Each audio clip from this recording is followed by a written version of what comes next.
The following podcast is brought to you by Cast Content Media.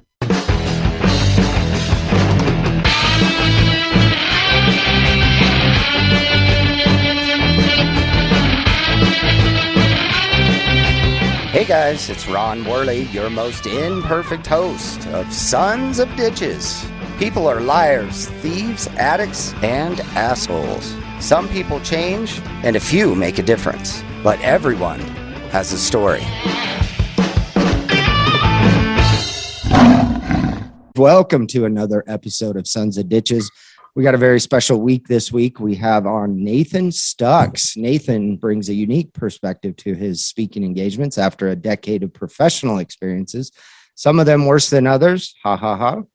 He began an MBA and got his introduction to the B Corp Movement. He has spent the last 5 years immersing himself in the world of corporate social responsibility, ESGs, and building diverse inclusion, engaging, and winning cultures, which, Nathan, I think that means talking to millennials and Z-Gens as well, right?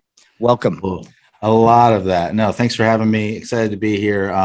There is, honestly, and I'll just go right into there was last year we were having you could tell there was a disconnect between, I don't want to say C-suite and our consulting team, and I'm trying to figure it out too, because all of a sudden I woke up, and when I started here 5 years ago, I was 34, 33. And all of a sudden I'm like, man, I feel really old here. And so I ran our demographics of the company, because we've been hiring a lot more out of undergrad. And I was like, oh my God, 37% of this company is Gen Zs under the age of 26, 80% under the age of 40, of which I'm just about to hit. I'm like, so 80% of our company is millennial or Gen Z. And there's just a fresh perspective. I'm like, that's where we're disconnecting. Yep. And our C-suite's a little bit older. So they're kind of like, what do they, but honestly, we talked a little bit before we recorded about, how do you sell ideas to the C-suite? That was one of the things I put that on an opening slide for something I was going in to present about. I was like, okay, so here are the demographics of our company. Right. And the workforce has shifted at our company and in general, really. I mean, you think about that 21 to 40 is millennial and Gen Z, basically. So that's a good bit of the workforce. It's a good bit of people with disposable income to spend as well. Oh, that's true too. And so is there really that dramatic of a difference? To me, they're all kids, man. My wife is a millennial, but she's like the old millennial. She's 40. You're in the older millennial. But it does change. The closer those two get together, the Z and the millennials, to me, there's no difference. But you tell us, what's the difference? I would agree. Those the cusp. I think the one thing that I always talk about Gen Z for giving them credit for is, and sometimes maybe it goes a little too calling out BS. So I look at my generation, I think as we were coming to workforce, we might not have been thrilled, and then we watched 2007 and everything implode. We might not be thrilled about it. Right. But we didn't necessarily speak up. We kind of put up with whatever crap job or whatever stupid policy where I just worked from the road for 3 days when I was in sales, and then Friday, though, I got back at midnight Friday if I wasn't in the office by 8. Where's what would you not, it's I've literally been working from coffee shops and airports and hotel lobbies, but we didn't say anything. And then Gen Z showed up and they're just like, nah, that's stupid. We're not doing it. That's so true. And I love them for it, because they kind of called, they just not going to do it. And then I think that encouraged, I always make the joke that millennials are like that guy, and there's the fight breaking out and you're like, hold me back. Yeah. All of a sudden now now that we're oh, we've got a little protection now, millennials are like, yeah, no, and that's messed up and this is messed up. Yeah. So I think that's been kind of the coolest thing, is I think Gen Z's helped millennials find their voice a little bit too, to be like, yeah, wait a second. And I think we're the ones kind of rising to director and VP level and executive level.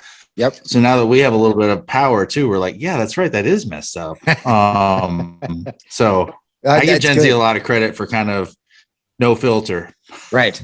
No, it's true. And so my sons and I do a podcast called Like Father, Like Sons, and we're trying to figure out the differences between my old ass and them. And it's quite fun to figure it out. But you're right, they're 100%. To me, it's always they're asking the question, why? Why do I do that? And it's a lot of fun, because if you explain it to them, they're actually quite loyal too, and responsible and all that stuff. But to get them there, they ask why, what are we doing? They want to know the end before it even starts, 100. And what's funny is and I'm glad you brought that up, because that's kind of one of the big differences I forgot is, and I remember hearing Rick Neuheisel, who used to coach at UCLA, was a quarterback in the 80s. He was talking about the difference between coaching when he was playing and coaching now. Was he's like, man, this young generation, they, we used to say jump and they'd say, yes, sir, how high? Right. And now it's, well, why are we jumping? What's the purpose of jumping? Like, what are we jumping? And if you help them understand why you're jumping, they'll jump higher than anybody else. But if you just kind of it's just like an edict. And we, I've gone through some of that with, culture and communications around culture. A lot of times that's just it. It's not that the policy was bad, is that you just told them what you were doing and you didn't explain why you were doing it and how it helps them and how they'll benefit from it.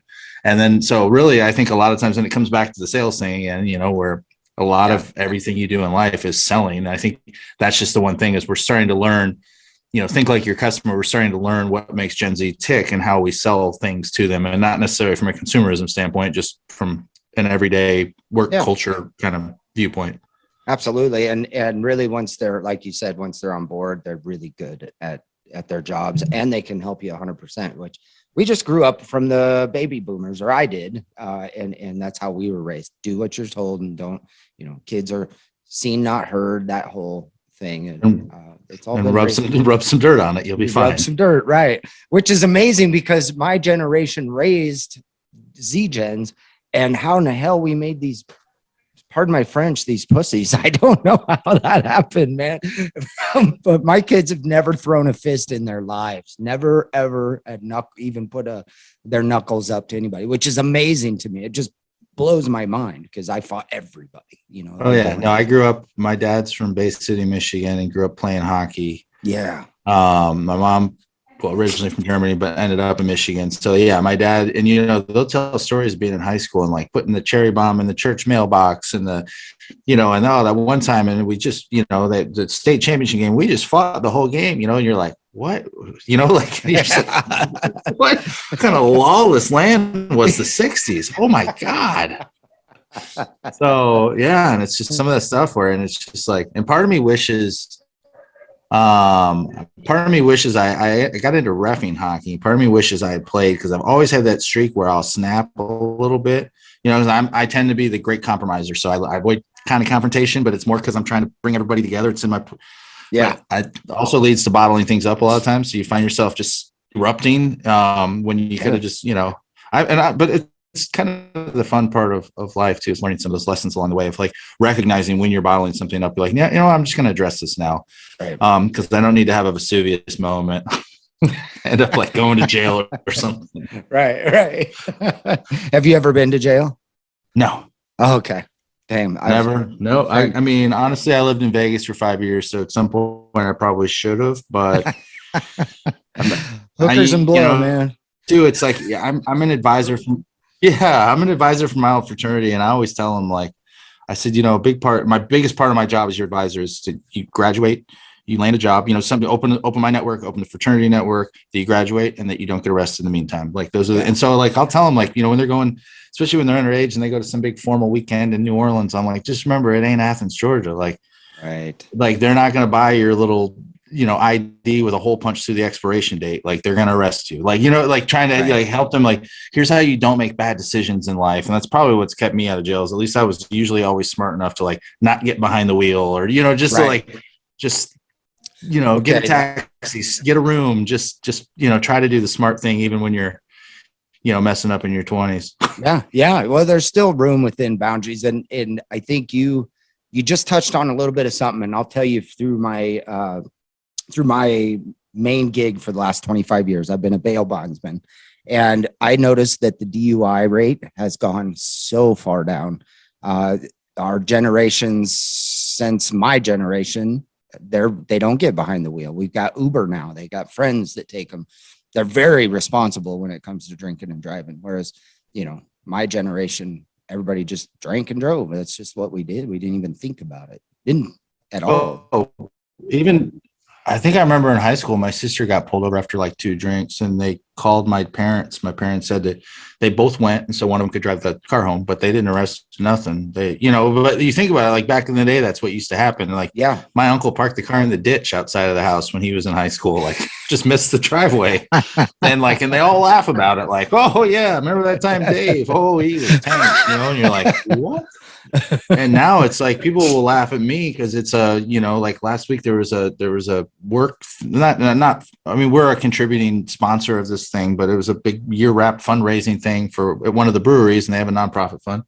People are like, you're taking an Uber. I'm like, well, a brewery, like, I don't know, what if I get in an interesting conversation and now I've had 3 beers, and I don't really want to roll the dice when it's $6 to, I'm not spending 10 grand when it costs me $6 to get downtown. Right. I just rather just assume I'm not planning on getting tanked on a Wednesday night, but I've had those friends too. And that's really what got me to stop in my early 20s, was having the friends who got, rear-ended after having 3 beers at a happy hour. And all of a sudden they're getting blown in a breathalyzer and going to jail. And I'm like, so it's not that I'm a good driver. It's anybody could hit me and anything could happen. So I don't know. Just try to, it's one thing I hope I convey to some of those, some of my fraternity kids is like, man, just be smart, especially now with Uber. There's no excuse. And most of them are on mommy and daddy's credit card anyway with their Uber account. So and I prefer to help my kids do that anyways. But here's how we used to think in my time. My uncle was pretty much like a father figure. We got rear-ended one time. He had been drinking. We'd both been drinking during work, at work. We get off work and we're driving home. He gets rear-ended at a stoplight, and he jumps out of the car, sees that there's damage. Oh crap, the cops are going to come. And he just starts slamming. He reaches behind his seat in his truck and he starts slamming schnapps right there in the middle of the intersection, just drinking. Cop walks up and he's still just drinking and right in front of him. I'm like, what the hell? Yeah, you can't prove that he drank while he was driving if he's drunk now. It was his thought. And we did end up, I don't remember what happened, but I know we left. Somebody had to come and get us, but he didn't get a DUI. So that's how we figured out ways to get around it. Versus now it's just like, I mean, an Uber is a lifestyle. I mean, it's just so much easier to, I mean, even if you end up getting the surge price, you're just like, but it's always in my thought of like going to a big sports game. Like, I'm going to enjoy the tailgate. I don't want to have to drive home after, like those types of things. So I don't know. And part of it's just getting older too. The older you get, you just make, I mean, it's why people are like, would you go back to your 20s? Don't get me wrong, maybe for a weekend, but not, I'm emotionally intelligent and smart, like there's just so much like the street smarts and some of the scars you wear that are badges of honor after a while that kind of make you who you are as an adult, that it's kind of fun to get older. Yeah. Oh yeah. And I'll tell you have you ever talked to a 20-year-old? I was dumb as shit as a 20-year-old. So no, I don't want to go back there. Oh no, trust me, they'll try to once in a while. Come on, they call me fun uncle. Like, come on, man, we're after initiation or something, we're going downtown. We got a tab, and I'm like, man, it is 10 o'clock. Like, if I stay out, like, I can go home, pull the arm on my recliner, and have a little nightcap and watch like the late show, one of the whatever old sitcom reruns. But if I go out after 10, like, no, I'm down for the count for like 3 days. But y'all have fun. Have one for me. I'm there in spirit, everybody. And then of course I always like, you guys have Ubers, you're safe, right? Okay, make sure nobody drives, you're in charge. Like, but other than that, like, no, I'm yes, you start to realize too, is it's one of the weird parts of getting old, is that you don't realize that you're old. Like, even somebody today, I've worked with them for 5 years, but we're both pretty much remote. I'm in the office today. He's in the office today because we had our little holiday party. And he's like, when did your beard get gray? So I was like, I don't know, man. It's just happened. And it was like, he's like, I met you 4 or 5 years ago. That was all you had. And I'm like, yeah, no. And I could pluck them. You had like one here, one there. But yeah, you don't realize that you're the old guy, because mentally you're still kind of like, we got a tab downtown. I'm like, let's go. And then you're like, nah, I've learned this lesson that I'm too old. I'm too old for that. So I don't know. Yeah, it's absolutely. So tell us a little bit about your speaking engagements. I did have a question. What I keep hearing this B Corp. Tell us what exactly B Corp is.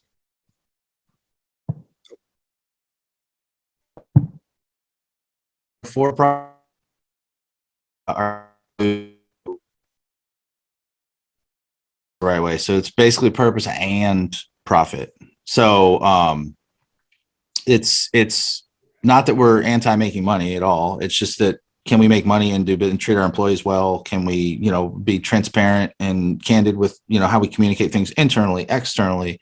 What are we doing in the community? Everybody's got a commitment to the community, but nobody quantifies. You know what I mean? Like, do you really know your numbers? So like getting B Corp certified, literally going through an assessment and answering questions of like, yes, we did this. And yes, like, when we even just redoing our office, like we use like recycled carpet and, like, cause there's an environmental section. It didn't score us a lot of points.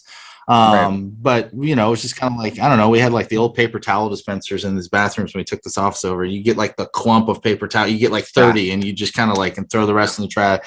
So we put in, the hand wave ones. But yeah, a lot of it's going through that assessment, because you have to take an assessment. There's a parent nonprofit. You have to get a score of 80, then you submit. Then you actually have to go through an audit where somebody from this nonprofit comes in, like judges, like, goes through like item by item and like, prove it. Right. And then you have to recertify every 3 years. So a lot of it is just quantifying your impact, quantifying your purpose, quantifying how much you're actually walking the walk. So, I mean, at this point, it's become an amazing tool for companies that like, because everybody's right. Like last year, everybody put out their statement about diversity, equity, inclusion. Everybody now cares about the environment. And you're just like, how do I see through how do I put my waders on and get through this river of BS? And I think this is a great way for a company to just be like, okay, yeah, because it's that logo on the wall that we have over there. Well, we don't have one over there, but but it's that logo on the wall that like kind of proves like, okay, we're verified. And then in 3 years we have to do it again. So you can't just like get your certification and then like, open your sweatshop back up. Like you have to keep doing it. And so honestly, it's cool because it created a job for me because I do a lot of that. But, there's a lot of, I don't know, it's hard to improve what you don't measure. Right. So absolutely. And it's been a cool opportunity for me because I've had those jobs, and not that they were terrible places to work or anything. I've got a couple, but I've had those jobs where I've always wanted to improve kind of the culture, and I've wanted to see things run a little bit differently. And I've wanted a little more freedom for myself and where I'm working and when I'm working and how I'm working. And it's fun now to work for a company where I get to draft a lot of that policy. Yeah. But B, I mean, again, like I live an hour and a half from our office. I rarely come in, and nobody cares. I remember when I had our CEO to break me of that habit of like, be like, hey, you coming in this week? And I'm like, well, I was going to. And he's like, dude, don't care. Don't just asking if you're coming in. Like, if you like, you're not in trouble. But it's just it's like that scene in Shawshank Redemption when, hey, bathroom break, boss. When the guy gets paroled and he's like, you don't have to ask me every time you need to use the restroom. Like, but that's kind of how we're trained in corporate America. So it's been fun to be a part of that. And then all the work I get to do with companies too that are trying to get there and helping them kind of figure out how to do it and how to do it well, where your team gets excited about it, the brand, a little bit of an ROI. And for us, it's not really necessarily on the sales side. For us, Gen Zs and the Millennials, they know they're going to be job, but will I have some purpose in my work? Does this company stand for something more than bottom line? Absolutely. That's and the more revenue we get, the more impact I have. That scales my budget. If I have a percentage of our revenue and our profit is my budget, cool, let's some money. Then I can have more impact. Yeah. And so I think that's have you gotten into the NFTs yet? I know in Slack we have a crypto NFT channel. I have not joined it yet. I'm still wrapping my head around. The best explanation somebody gave me, at least on the crypto side, was it's like, I'm like, where does the value come from? And he said, same place a piece of paper does. And I was like, oh, okay, that makes sense. So, but in the crypto world, as you can imagine, it's ran by Gen Zers for the most part, and they absolutely jump on board with the platform of the coin. It's not necessarily how much it's going to make them; it's the platform that they stand for, and that's how they pick the coins that they're going to use. And so I'm doing some work with some NFTs, and that was the first question I was asked, because I don't know how to do it. I've got a consultant that's going to help me do this. And he's like, okay, so, you know, you got to make sure you derive your t-shirts from the right place. You can't just, you know, throw out a t-shirt and not know what's in it, because you're going to be asked. This is, you know, you need to know every little aspect of this deal, because it's superimposed on that whole world, which is cool, man. I mean, heck, our money's going to matter differently. So that's cool. It's not just about getting rich anymore in the world. Well, especially if you're gonna, you know, and I speak a lot on like where like culture intersects with communication, and like for us, we're a B Corp. Like if I'm gonna say we're doing something, like we better damn well be doing it, you know, because I think that's where people miss it, is that they say they're the greatest company in the world. Like you bet, like these are locally purchased and it's recycled cotton. Like I picked them out, like all of our shirts. The hat is made by a B Corp. So because I mean, you can't say you're doing something. Like that's the one thing with Gen Z. If you say you're doing something you're not, they will call you out, and they're not going to like wait for you to change. If they work for you, they're just going to put their notice in. You know, if they're your customer or your prospect, they're just not going to buy from you, and you're not necessarily going to figure out why. Right. But it's that kind of thing of like, oh, they say they care, but then they crank out the shirt says, you know, the hat clearly costs about 72 cents to make and it's made in, you know, somewhere where it's probably slave labor, you know, like that kind of stuff, which is not, they see right through it. Then they've got Google. They grew up with Google. Right. They'll find out who made that hat and what factory it came from and what kind of horrible labor practices they have. And then they'll cancel you. So better to do it right from the start and to build that foundation from the beginning where you don't have to apologize and redo it. Yeah, absolutely. And that's been your whole career, right? You go and consult with businesses, what do you call that? Freelance as well? Or is you just, I do. So I do this by day, director of culture and impact. And then I teach a class and part-time lecture at the University of Georgia. So I teach a class in the MBA program on B Corps. And then they work with a local company to help them at least go through the process so that they can kind of get a baseline of where they are. And then some companies want to continue and certify. And then, I also do that on the side too, where companies are like, I used to do it for free all the time and was kind of asking, you know, and then we had one come early this year and I asked my boss, I'm like, what do we want to do? Cause we've done them through here in the past. I was like, but I'm the only one that knows how to do them. It has nothing to do with what we do. And he was like, why don't you just do them on your own? And I was like, okay. So, you know, and it's nice because there's no pressure to, you know, like, and it all comes from referrals. It's people that know me because I run B Local Georgia, which is a nonprofit with all the B Corp. So like anybody in the state of Georgia who's like, I'm thinking about doing B Corp, chances are they're talking to somebody who's then going to go, you need to talk to Nathan. Yeah. So, you know, I worked with 3 clients this year, but really fun and engaging. And then, you know, and then and then through those, I either get referrals to new projects or I get referrals to projects. You know, like we had one company who wanted really, like the project champion loves mentoring students. So I paired her up with some of my MBA students. They had a blast. They, you know, so, and honestly, we're seeing it take off where like we're running these projects. I'm the official like part-time lecturer at UGA, but then I helped Emory get theirs off the ground. There's another local school in Atlanta that's getting a program running. I think, Kennesaw State up in Northwest Atlanta is going to do a project next spring. Like it's starting to like really take off where it's just kind of fun. And it just kind of, I don't want to say the expert, but I think a lot of the expertise has come from actually doing it, you know, over these last, where you're like starting a job where you're kind of like, we'll figure this out, you know, like, and then by the end of it, not fake it till you make it, but over 4 or 5 years of doing this and figuring out what works and what doesn't and being a student of something, you start to get really good at it. So that's kind of been the cool part for me where like, you're just like, wait, I'm the expert. Like, yeah, you're the, you know, like a little bit of that imposter syndrome, shaking that off where like, no, you are the expert, Nathan. It's fine.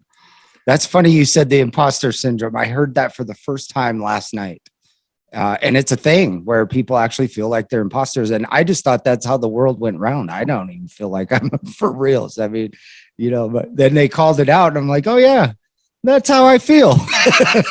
So I get it, man. It's hard to lay into that.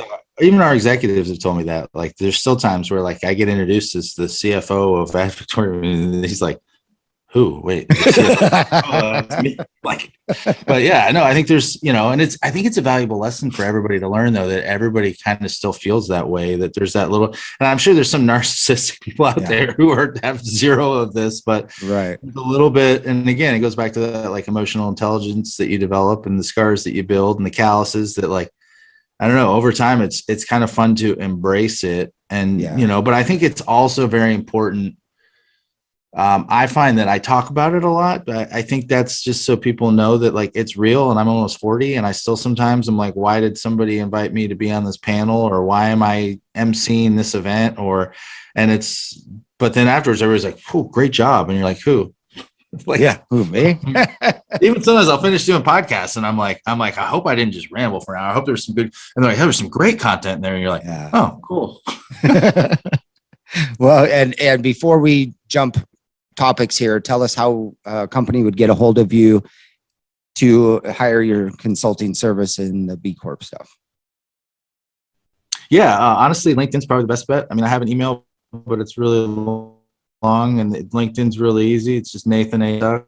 And that's the only social media I use is LinkedIn. So that's where you're going to find. I deleted Facebook. I do have an Instagram for my Christmas decorations.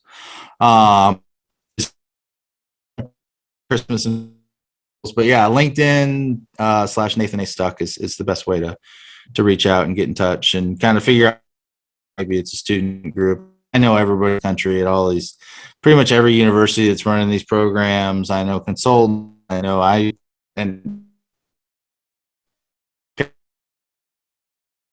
right for you company at this time.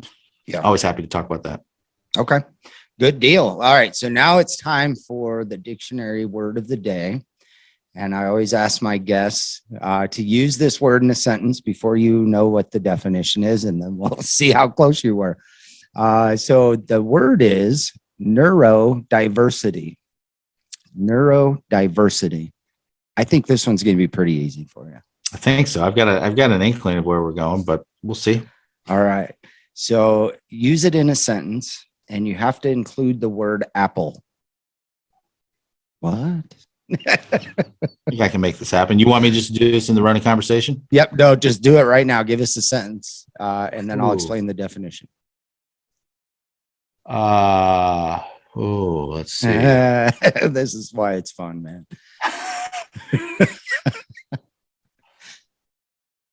Doctors have proven that eating different types of apples have varying effects on levels of neurodiversity. That's actually really good. A variation of differences in neurological structure and function that exists among human beings, especially when viewed as normal and natural rather than pathological. I mean, that's, if you guys understood that, that's great. But yeah, so it's the differences, diversity, obviously, in your neural pathways. So you did pretty good, man. Maybe apples, maybe that affects it. I don't know. Yeah. They're probably going to look now because they, A, listen to my show, and B, they trust you. Big mistake on the second part. Yeah, and they're definitely not listening to my show. Do you have kids, Nathan? No. I've got a niece and a nephew that I enjoy spoiling. Okay. So yeah, you're still free at best. I don't know. We adopted 2 sister cattle dogs last year during the pandemic. So we have 2 of those, soon to be 2 years old, but they might as well still be puppies. So but it's a lot easier to leave the house when you don't need childcare. You just go, hey, go in your crate. Yeah, right. Well, Z-Gens actually, and the younger millennials actually don't have children as much. Their fur babies are their babies, and they're okay with that. I have met more and more women that are just not interested in having kids lately. Yeah, we went back and forth. I think if I had a wife that really wanted them, I probably would. I'm not like opposed to it, and I married somebody and she's not really interested in it. And she already had a niece and a nephew. I have a niece and a nephew. Hers are an hour away. Mine are 10 minutes away. So it's like, I don't know. And then it's nice to get to go like, here you go. They're getting a little annoying. So yeah, my wife and I, my current wife, I had kids when I met her.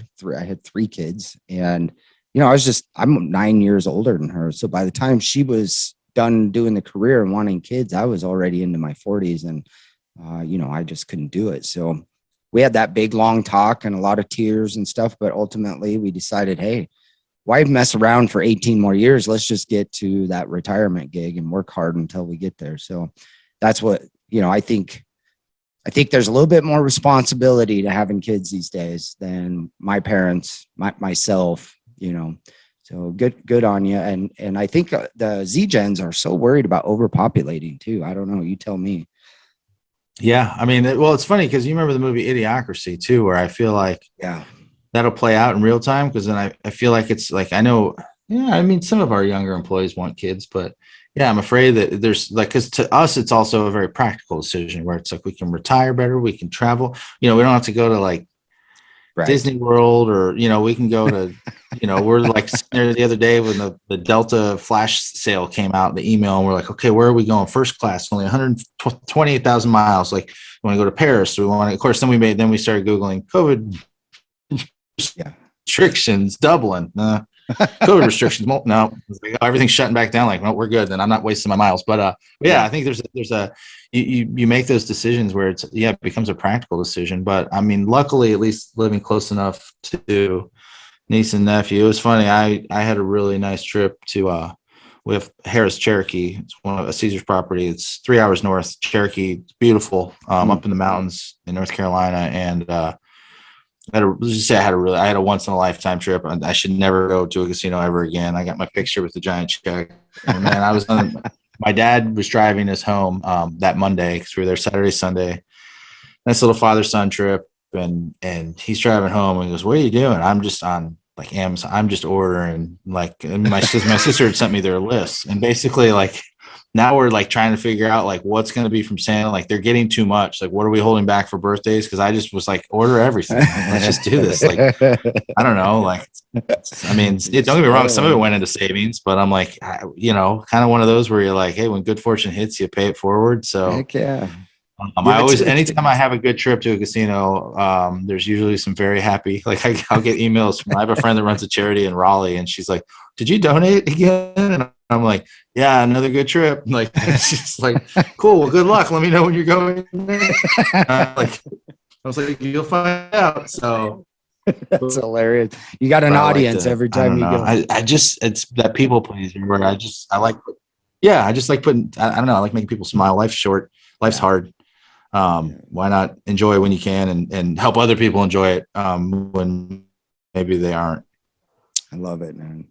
They can sing Kumbaya, but I don't know the words.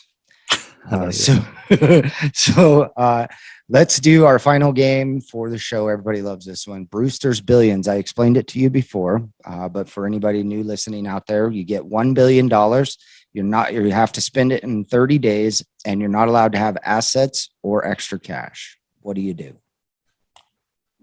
Ooh, well, considering I work in like the impact space, I have to say a lot of I don't want to say going to be given away. But I think a lot of it would probably be given away. Like I'm thinking of like where could that impact me? And I lean back to like Creature Comforts, the event I told you I went to last Wednesday. Getting an Uber to a brewery on a Wednesday. But their big thing is that like a lot of times charity hurts more than it helps because people give money everywhere and they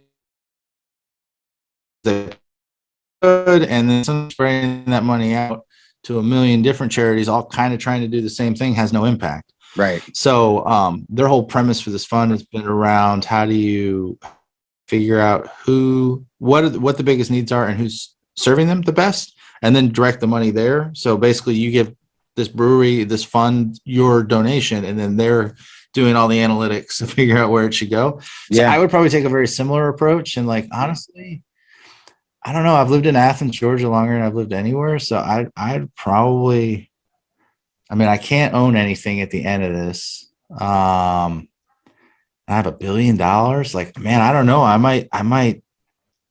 might just try to like create like, I mean, I can't own the companies when I'm done, but could I create like companies, like create the jobs, or like create like some vocational training programs, or just pay for like a shit ton of people to go to college? Yeah, I'd probably do something where I could really make Athens just like this awesome place and fix all of the problems that have plagued it for centuries. Give it to the city, man, and make some infrastructure and some new buildings. And I mean, $1 billion goes quite a ways with. Yeah, I don't know that I'd give it to like don't get me wrong, I'm not like a tinfoil hat anti-government. They move so slow, and like any of these improvements, I'd be dead before I get to see that my money had any impact. Like I don't know. I'd probably figure out a way to at least get somebody private sector to run that fund. Like right. Done. And then obviously let's be real, I would probably take a really sick trip. I'd probably try to go around the world in 30 days. And probably try to do something crazy where like I start in Vegas and I like my last night with the rest of like, do I get to keep it if I hit big when I'm gambling on it? No money, can't keep any cash. So you basically give it to everybody else and let them win the money, maybe. Oh, okay. Yeah. But yeah, then I would probably take my friends gambling out in Vegas. I lived there for 5 years. I'd take some old friends out and just let them go crazy, and probably at least have like a year of some sort of like crazy status at like every casino. Yeah. Freebies forever. Goal, but I would do that after I save the world. I'm going to go on a gambling trip. I love it. I had one guest, friend of mine, he said he would buy cocaine for the state of Florida. I don't know. I grew up in Florida. I don't know that the whole state needs that. I said, that's Orlando. So, okay, whatever. I was like, I don't know. Being from Miami, I'm like, I got enough there.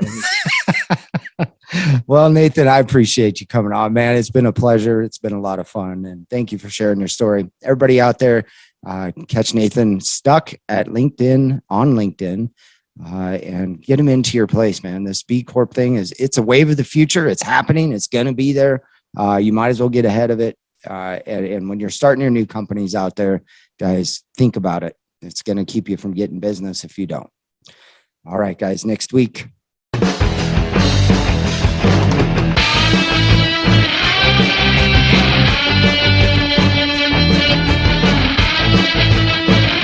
Thank you for tuning in to Sons of Ditches. For more information, go to my website, ronworley.com, and my YouTube channel, Sons of Ditches. Facebook, Ron L. Worley, or Instagram at Ronald L. Worley II.